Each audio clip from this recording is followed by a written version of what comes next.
There you Calm. go. All right. Let's get to it, man.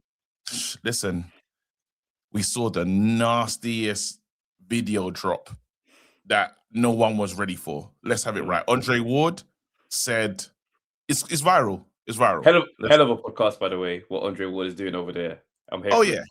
Yeah. But while we're going to get into that stuff, we have to just get into the elephant in the room, bro. Yeah? Andre Ward puts out the maddest clip. Yeah? The mother of Mclellan talking. I believe it's his sister. Oh, the sister, yeah? Yeah. But the clip starts about the mother talking first. The clip, I'm talking about the clip that went out that we've all...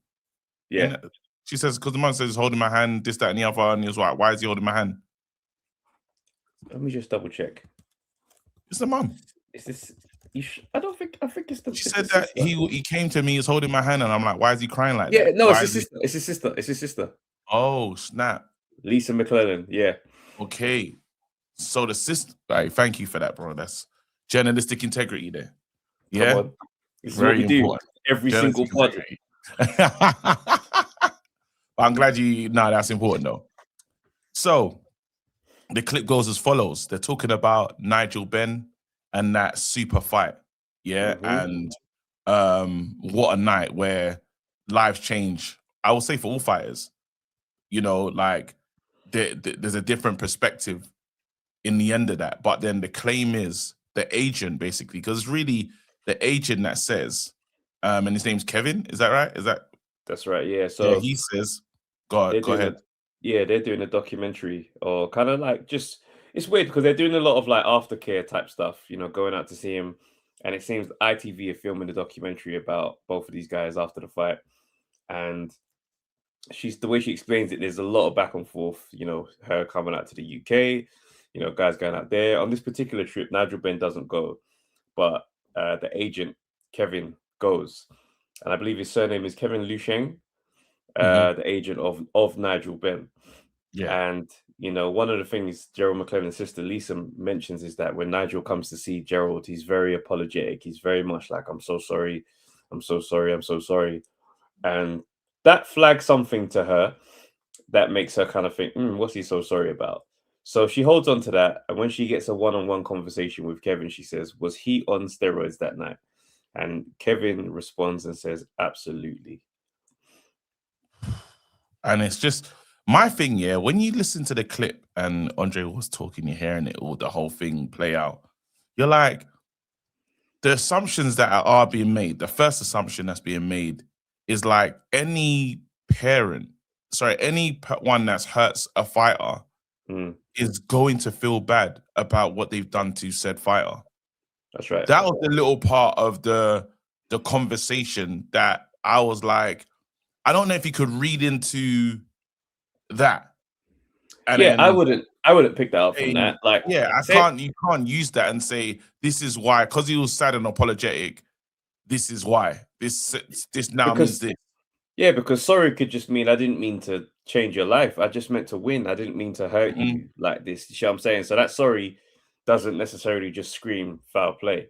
But yeah, because Eubank is crying. Eubank, look at the way Eubank was crying in the Four Kings in the Four Kings documentary when he goes to see Watson.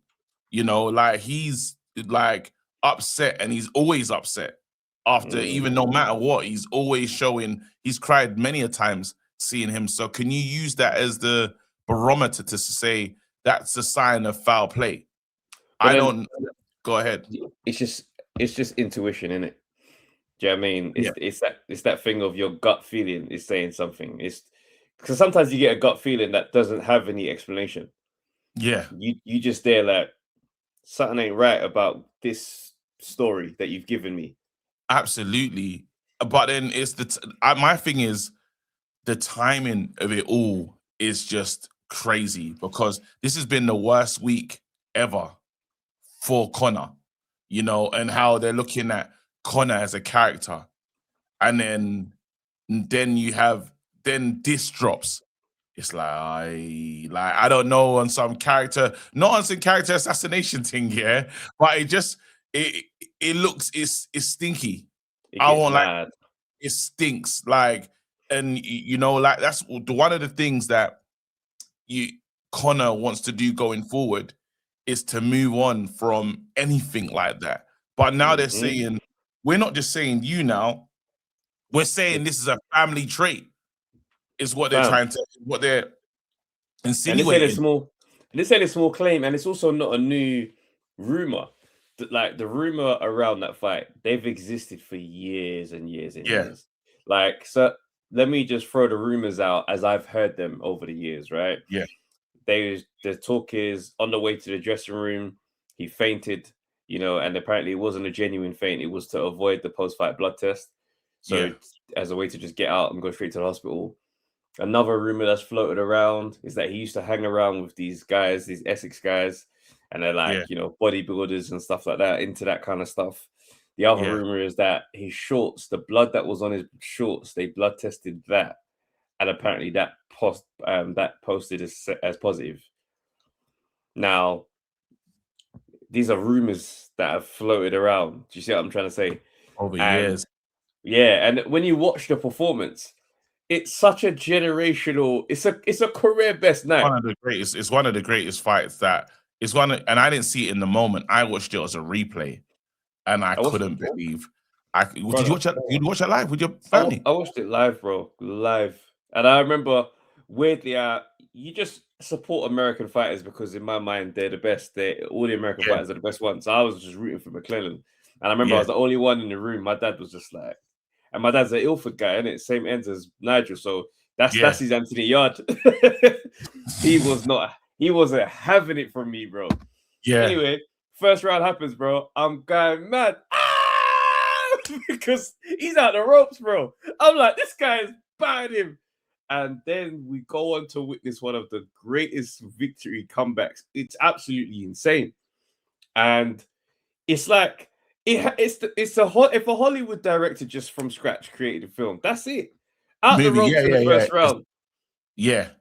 It's giving Rocky. You know, that's the truth of it. And you can't believe it. And a man that is going through what he's going through, you don't say he turns it around in that way and goes on and dominates. And the big punches are thrown. Like they didn't hold back at all. Both fighters, and it's like it. I've seen that fight twice.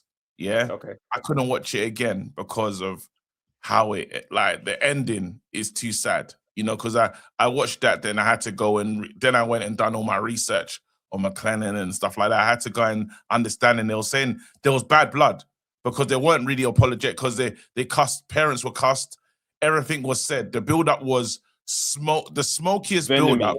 And Mclellan didn't respect Nigel in the slightest. And well, why does he? It was that American energy that he was coming with. And Nigel, like, we think Conor Ben's got what you talking about thing going. Nigel was the Dark Destroyer. He was the real deal. He lived for that, you know, he lived for that. I think that kind of woke him up, to say the least. That really did, like, it played a part in him. But now we have to, because we are going to go over to the Patreon and proper talk up the things and really get into this one and say, well, how does this play out for Nigel? How does this play out for Conor Ben, really? And is it making people look at the legacy and who they are as men and say something different? Or is this a smear campaign as well? Like, what's going on? You know, like, don't take anything for just what you're seeing. Like, don't take everything at face value. Now, it's like the Wolves are out, if that makes sense. That's right. The Wolves are out. So it's like, oh yeah? Are we playing? Is it time to play dirty? It's time to play. Say less. They're going mad. Less. Yeah. And you know what? I've got to take, because you know who I think about in a moment like this? Chris Eubank, right? And I'll explain why. This is the end. Big up. Sign up to the Patreon. We'll see you on the other side. The way Chris Eubank,